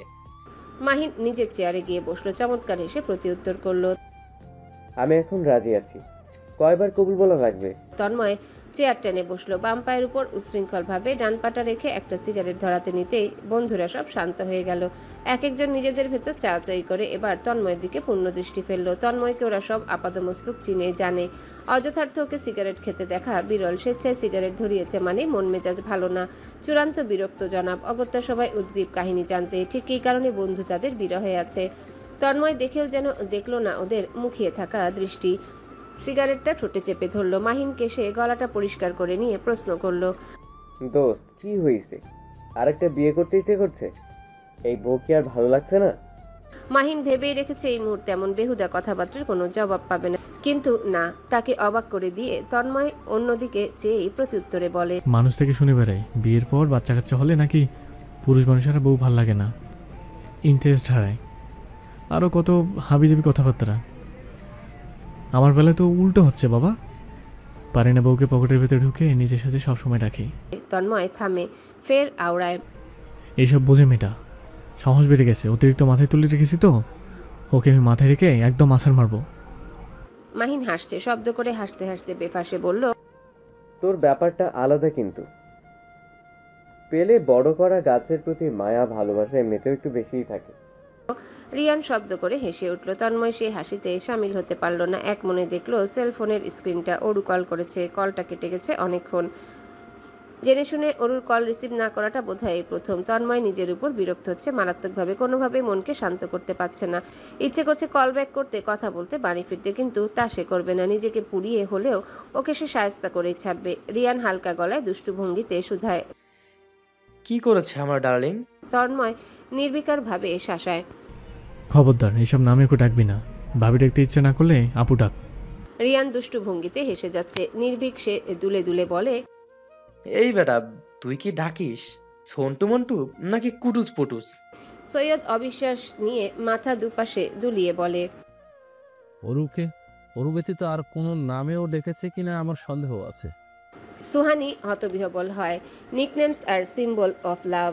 কেউ কিভাবে ভালোবেসে নানান নামে না ডেকে থাকবে? পরপরই তন্ময়কে আপাদমস্তক দেখে দীর্ঘশ্বাস ফেলে। তন্ময়ের ক্ষেত্রে এমনটা হতেও পারে। ও যেই গম্ভীর মুখ। তন্ময় সিগারেট ধরা হাতটা চেয়ারের পিছনে অবলীলায় ফেলে এবার বন্ধুদের দিকে চায়। ওদের আশ্চর্য করে বলে, জান শোনা ডেকেছি, এরপর কি বেবি গার্ল ডাকবো? সৈয়দ বোতল থেকে এক ঢোক পানি খেতে নিয়েছিল। মুখে পানি নিয়ে বেচারা হুড়মুড়িয়ে কেসে উঠে। থতমত খাওয়া বাকিরাও অবাক, কিংকর্তব্য বিমূঢ়। ইব্রাহিম শব্দ করে হাসছে। আসলেই বিশ্বাস করতে কষ্ট হচ্ছে। হাসাহাসির এক পর্যায়ে কথাবার্তা চলে গিয়েছে গান বাজনায়। ভার্সিটিতে থাকাকালীন তাদের গানের আড্ডায় ক্যাফেটেরিয়া মুখরিত হয়নি এমন খুব কম দিনই হয়েছে। আজও গিটারে সুর তুলল রিয়ান। সেই সব স্মৃতি হাতড়ে রিয়ান গানটা গাওয়া শেষ করে গিটারটা তন্ময়ের হাতে ধরিয়ে দিল। আজ আর তন্ময় দ্বিমত করেনি। সুন্দরভাবে গিটারটা ধরে কিছুক্ষণ টুংটাং শব্দ তুলল, সুর তোলার চেষ্টা চালালো। এক পর্যায়ে গভীর গলায় 4টা লাইন গেয়ে উঠল। মাহিন ভিডিও করেছে সেই গান গাওয়ার দৃশ্যটুকু। তন্ময়ের চোখ বন্ধ, উস্কো খুস্কো চুল, বুকে খোলা শার্ট, অনুভূতির সাগরে ভাষা গম্ভীর মুখের গভীর কণ্ঠের সুর, বৃষ্টির ধ্বনি মিলিয়ে দারুণ শোনাচ্ছিল, দেখতে লাগছিল। মাহিন ভিডিওটা সোজা মার্জিকে পাঠিয়ে দেয়। মার্জি নিশ্চয়ই অরুকে পাঠিয়ে দিয়েছে ভেবেই মাহিন হাসলো। তাদের বন্ধুদের আড্ডার চলল রাত 2টো পর্যন্ত। তন্ময় কয়েক পলক নিজের সেলফোনের স্ক্রিনটায় চাইলো। 2টো কল এসেছে ফের। এখনো ঘুমায়নি মেয়েটা। রাত কটা বাজে? আজ ঘুমাতে পারছে না। গত 3 দিন কিভাবে থেকেছে? ঘুমিয়েছে বান্দর। ইতিমধ্যে বন্ধুরা এক এক করে বিদায় নিয়ে ফিরে যাচ্ছে বাসার উদ্দেশ্যে। তন্ময় আর মাহিন রইল শেষমেশ। এ সময় মাহিন মিটিমিটি করে হেসে তন্ময়ের হোয়াটসঅ্যাপে একটা ভয়েস মেসেজ ফরওয়ার্ড করলো। তন্ময় সন্দেহজনকভাবে ভ্রু তুলে চাইলে মাহিন তাড়া দেয়। শোন। তন্ময় ভয়েসটা ছাড়লো। একটা কল রেকর্ডিং। কলে অরু কেঁদে অস্থির, প্যাচপ্যাচে কণ্ঠে ফুপিয়ে বলে চলল এক নাগারে, আমাকে ওভাবে সবার সামনে বকলো বলেই তো একটু অভিমান করেছিলাম আমি। সিনেমাতে তো নায়করা নায়িকাদের বকলে নায়িকারা নায়ককে এড়িয়ে চলে কিছুদিন, পরে নায়ক পিছু পিছু ঘুরে ফিরে বেড়ায় মানানোর জন্য। উনি নায়কদের মতো সুন্দর হলে কি হবে? নায়ক তো আর নয়। মানানো তো দূর, উল্টো আমার সাথে কথাই বললো না, ফিরেও তাকালো না, চলে গেল। কলই রিসিভ করেনি আমার। জানিস, আমি তোদের ওখানে এত সুন্দর করে রেডি হয়ে গেলাম কার জন্য বল? ওনার জন্যই তো। ভেবেছিলাম আমাকে নিতে আসবে, এলো তো নাই। উল্টো বাসায় বসে দেখি আমাকে রেখে চলে যাচ্ছে। আবার ওখানে বন্ধুদের সামনে গান গাচ্ছে, নিশ্চয়ই অন্য কাউকে ভেবে গাইছে। আমাকে ওভাবে অ্যাভয়েড করে নিশ্চয়ই আমাকে ভেবে গায়নি। তন্ময় নিঃশব্দে হেসে ফেলল। তার হাসি দেখে মাহিন হাসলো, মৃদু কণ্ঠে বলল, বাচ্চা মেয়ের সাথে তুইও বাচ্চামি করছিস, কষ্ট পাচ্ছে তো। তন্ময় ফোনটা উল্টে পাল্টে ঘোরাচ্ছে। আনমোনা বলল, সব সহ্য করে নিতে পারবো, কিন্তু ও যে এমন হঠাৎ হঠাৎ আমাকে এভাবে অ্যাভয়েড করে, এটা আমি মানতে পারছি না। তুই জানিস 3টা দিন আমি কতটা ছটফট করছি। একটু ওকে শিক্ষাটা দেই, পরে পুষিয়ে দেবো ভালোবেসে। মাহিন হেসে ফেললো, বলল, ওরে বাপরে, ভালোবেসে? অরুর লাভার বয়। তন্ময় হাসলো না, বরঞ্চ উঠে দাঁড়ালো। বিদায় জানিয়ে ড্রাইভিংয়ে উঠে বসলো। বেরিয়ে পড়লো বাড়ির উদ্দেশ্যে। অরুসহ বাসার সবার ঘুমিয়ে থাকার কথা এতক্ষণে, অথচ বাড়িতে পৌঁছে দেখলো মোস্তফা সাহেব বসে আছেন লিভিং রুমে। মূলত ছেলের জন্য ভদ্রলোক জেগে আছেন। তন্ময় আহত হলো, ফোরন কেটে প্রশ্ন করলো দ্রুত গলায়, তুমি জেগে আছো কেন বাবা? কয়টা বাজে? শরীর খারাপ করতে যাচ্ছ আবার? মোস্তফা সাহেব চোখ মুখ ভার করে রাখলেন। খারাপ হলে তোমার জন্যই হবে। এত রাত করে তুমি তো কখনো বাসায় ফেরো না, আজ কি হলো? তন্ময় দীর্ঘশ্বাস ফেলে এগিয়ে এসে ধরে বাবার কাঁধ, তাকে রুমের দিকে নিয়ে বলে, আজই আর কখনো এত রাত হবে না, ঘুমিয়ে পড়ো। মোস্তফা সাহেব ছেলের কথা শুনলেন। অসন্তুষ্ট চোখে একবার চেয়ে রুমের ভেতরে ঢুকলেন। তন্ময় ধরল সিঁড়ির পথ। সিঁড়ি চড়ে দোতলায় উঠে এসে তাদের রুমের আধখোলা দরজাটা আলগোছে খুলে ভেতরে ঢুকলো। আধার রুমে শুধুমাত্র টেবিল ল্যাম্প মিটিমিটি জ্বলছে। অরু ঘুমিয়ে পড়েছে। তার পাশে ফায়াজ ফায়জা নিজেদের জড়িয়ে ধরে মিষ্টি ঘুমে মগ্ন। তন্ময় বিছানার কাছে এগোয়। কোমর বেঁকিয়ে মাথা নুইয়ে নিগুড়ো দৃষ্টিতে দেখে অরুর কেঁদে কেটে ফুলিয়ে ফেলা মুখটা। রক্তিম গাল দুটোতে চোখের জলের দাগ বসেছে, ঠোঁট দুটো হয়ে আছে টকটকে লাল। তন্ময় সন্তর্পণে লোভনীয় ঠোঁট জোড়ায় নিজের ঠোঁট জোড়া ছুঁয়ে অল্প একটু সরে আসে, শক্ত করে গভীর দৃঢ়ভাবে ওই ঠোঁটে ডুবতে ইচ্ছা করলেও ইচ্ছেকে সংযত করে রাখে। ভারী সন্তুষ্ট গলায় ফিসফিস করে আওড়ায়, এখনই এইভাবে কাঁদলে হবে সোনা? তোমাকে আমার এখনো সাহায্য করা বাকি। সিনেমা দেখে ট্রিক শেখাও। ভালোভাবে শেখাচ্ছি। আজ পরিষ্কার নীল সাগরের আকাশ, খণ্ড খণ্ড মেঘ ভাসছে, পাখিরা উঠছে। তন্ময় রাতে ভালোভাবে ঘুমাতে পারেনি। ভোর সকাল গোসল সেরে অফিসে এসে পৌঁছেছে। কিছু জরুরি কাজ আর একটা মিটিং শেষ করে বাসার জন্য রওনা হয়েছে। সবেমাত্র ঘড়ির কাঁটা 12টায়। 1টার মধ্যে কমিউনিটি সেন্টারে পৌঁছাতে হবে। মাহিন ইতিমধ্যে কলের উপর কল করে যাচ্ছে। বাসার সকলে তৈরি হয়েছে কিনা কে জানে। পৌঁছে তাকে কাপড় চোপড়ও বদলাতেও হবে। তন্ময় বাড়ির সদর দরজা দিয়ে গাড়ি ঢোকাতে নিয়ে আচমকা উপরে চায়। অরু দাঁড়িয়ে আছে, পরনের শাড়ি, টকটকে লাল জর্জেটের শাড়ি পরেছে। ইস, কি সুন্দর লাগছে দেখতে, অপসরা। তন্ময়ের ভেতরটা কেঁপে ওঠে, দৃষ্টি এলোমেলো হয়, ছন্ন ছাড়া অনুভূতিরা কোনো রকমে সরিয়ে এনে গাড়ি পার করে বেরোয়। আজ তার নিজের সাথে যুদ্ধ করতে হবে, কঠিন যুদ্ধ। এই যুদ্ধে মনে হয় না সে বেশিক্ষণ চালিয়ে যেতে পারবে। ফায়াজ শুভ্র রঙের পায়জামা পাঞ্জাবি পরেছে। মোস্তফা সাহেব, আনোয়ার সাহেব, ওহি সাহেবও শুভ্র রঙের পাঞ্জাবি সেট পরেছেন। ফাইজা লাল রঙের গাউন পরেছে, চুল দুটো ঝুটি করে বাঁধা। সে সাবিহার কোলে বসে আছে লক্ষ্মী মেয়ের মতন। অয়ন মোস্তফা সাহেবের পাশে বসে আলাপে মশগুল। লিভিং রুমে তখন সকলে চায়ের কাপে ব্যস্ত। তন্ময় প্রবেশে মাত্রই ফায়াজ ছুটে এসে পা জোড়া জড়িয়ে ধরল তার। অরু দৌড়ে এসে সিঁড়ির কাছে দাঁড়িয়েছে, বারবার চেয়ে চেয়ে ছটফট করছে, হাতে আঁচল পেঁচিয়ে চলেছে বারংবার। তন্ময় চোরা চোখে সবটাই দেখল। আপাতত কোথাও তার ধ্যান নেই। সিঁড়িতে দাঁড়ানো রমণী ব্যতীত চোখে আর কিছুই লাগছে না। মোস্তফা সাহেব বললেন, যাও তৈরি হয়ে নামো, দেরি হয়ে যাচ্ছে।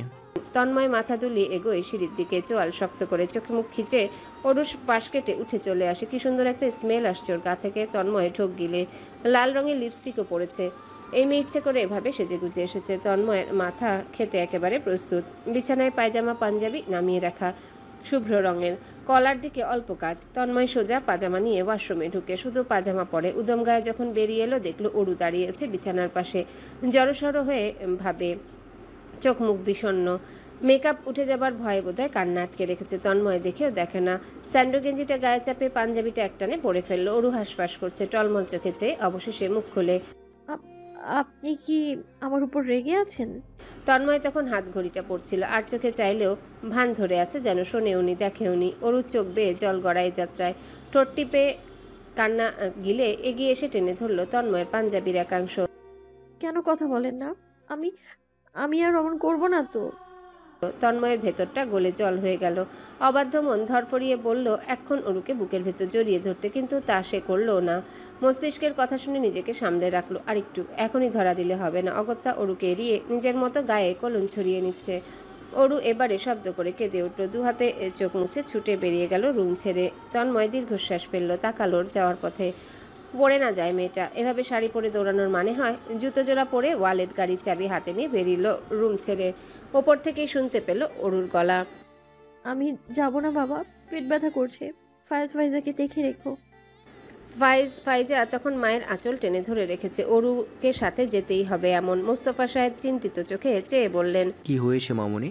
চোখ মুখ ফোলা কেন? বেশি ব্যথা হচ্ছে? ডক্টর ডাকবো?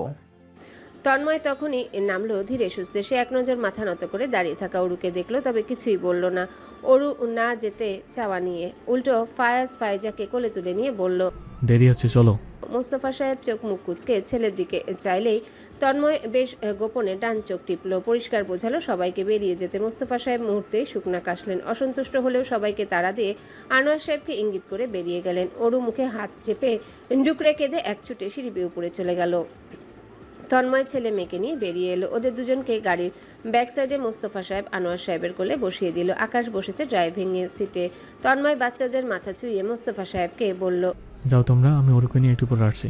মাথা দোলালেন মোস্তফা সাহেব। ফায়াজ হাসি মুখে বলল, তাড়াতাড়ি এসো পাপা, মাম্মাকে নিয়ে এসো। Okay, you will be a good boy. Fayaz মাথা দোলালো ক্রমান্বয়ে, হাত নাড়িয়ে টাটা জানালো। তন্ময়ও হাত নাড়ালো। গাড়িটা ধীরে সুস্থে সদর দরজা পেরিয়ে বেরিয়ে গেল। দারোয়ান তন্ময়ের কথায় সদর দরজা আটকে দিয়েছে। তন্ময় পুনরায় ঢুকলো বাড়ির ভেতর। ফাঁকা বাড়িতে শুধু অরুর কান্নার ধ্বনির প্রতিধ্বনি তুলছে। এমন মরা কান্না জুড়েছে যেন স্বামী মারা গিয়েছে। তন্ময় তো দিব্যি বেঁচে আছে। বাড়ির দরজাটা আটকে লিভিং রুম পেরিয়ে সিঁড়িতে চলল। নিঃশব্দে এসে হাজির হলো তাদের রুমের দরজার সামনে। দরজাটা খোলা। অরু ফ্লোরে হাঁটু জড়িয়ে বসে কাঁদছিল। কারো ছায়া অনুভব করে চোখ জোড়া তুলে যায়। তন্ময়কে দেখতে পেতে হুড়মুড়িয়ে উঠে দাঁড়ায়। তন্ময় রুমের ভেতর না ঢোকার ভান ধরে গম্ভীর মুখে বলে, আয়, দেরি হচ্ছে। অরুর চোখ মুখ লাল, কেঁদে কেটে চোখ ফুলিয়ে রেখেছে। পরনের শাড়িটা খুব সুন্দরভাবে গায়ে মিশে আছে। ধবধবে সাদা পেটের অনেকাংশ দেখা যাচ্ছে। তন্ময় দৃষ্টি সংযত করে। অরু অস্পষ্ট কণ্ঠে আওড়ায়, আমি যাব না। তন্ময় নির্বিকার গলায় শুধায়, কেন যাবি না?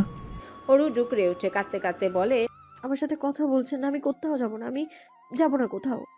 তন্ময় ডান ভ্রু নাচিয়ে বলে। গত 3 দিন ধরে কথা হচ্ছে না, তাতে কি? অরু চমকায়, আহত হয়। ঝর্ণার মতন ঝরে চোখের জল। দাঁত দিয়ে ঠোঁট কামড়ে অভিমানী চোখে চেয়ে রয়। পর মুহূর্তেই ছুটে এসে হামলে পড়ে তন্ময়ের প্রশস্ত বুকে। কোমর শক্ত করে জড়িয়ে কাঁদতে কাঁদতে বলে, আর কখনো অমন করব না, কখনো না, প্লিজ এমন করবেন না আমার সাথে। আমি কি করলাম? অরুর চোখের জলে তন্ময়ের পাঞ্জাবির অনেকাংশে ভিজে গেছে। অরু ভাঙা কণ্ঠে আওড়ায়, আপনি আমাকে বকুন, যা ইচ্ছে করুন, চুপ করে থাকবেন না প্লিজ। আমি একদম সইতে পারি না, মরেই যাব। আমি আর কখনো অমনটা করব না।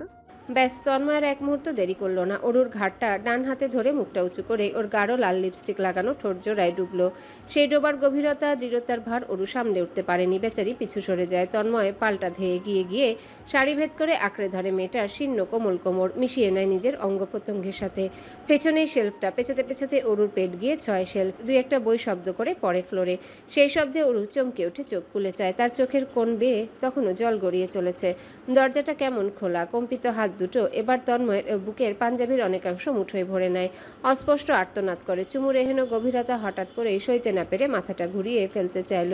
তন্ময়ের ডান হাতটা অবলীলায় তার ঘাড় ফের চেপে ধরে, বাধ্য করে তার শক্তপোক্ত ঠোঁটের আক্রমণ মেনে নিতে। যখন তন্ময় শান্ত হয় ততক্ষণে অরু দুর্বল হয়ে তার বুকে মিশে আছে। পরনের শাড়িটা অগোছালো, লিপস্টিক লেপ্টে আছে মুখের চারিপাশ জুড়ে। দুহাতে অরুর এলোমেলো চুলগুলো তন্ময় গুছিয়ে নেয়। মুখটা দুহাতে তুলে ধরে চোখের সামনে মাথা ঝুঁকিয়ে চুমু খায়। দু চোখের পাতায়, দু গালে, নাকের ডগায়। মৃদু তবে দৃঢ় স্বরে তন্ময় বলে, আমার পৃথিবীর অর্ধেক অংশে সবাই, বাকি অংশটা জুড়ে শুধুই তুই। বুঝেছিস এই কথার মানে? অরুর ভেতরটা সত্তাসহ শরীরে কেঁপে উঠে। ক্রমান্বয়ে মাথা দোলায়। তন্ময় নিগুড় দৃষ্টিতে চেয়ে থেকে বলে, আরে মুখে বল, কি বলবি? অরু চোখ জোড়া বুঝে কম্পমান ঠোঁট জোড়া নাড়িয়ে ইতস্ততভাবে আওড়ায়, আমাকে অনেক ভালোবাসেন। তন্ময় গভীরভাবে ঘ্রাণ নেয় অরুর চুলের, বলে, পৃথিবীর যেমন অবসর নেই, আমারও ভালোবাসার নেই। আমি শাহজাহান তন্ময়। তোকে তোর ভাবনার চেয়ে অতিমাত্রায় ভালোবেসেছি। মৃত্যুর আগ পর্যন্ত বেশিয়ে যাব আমি।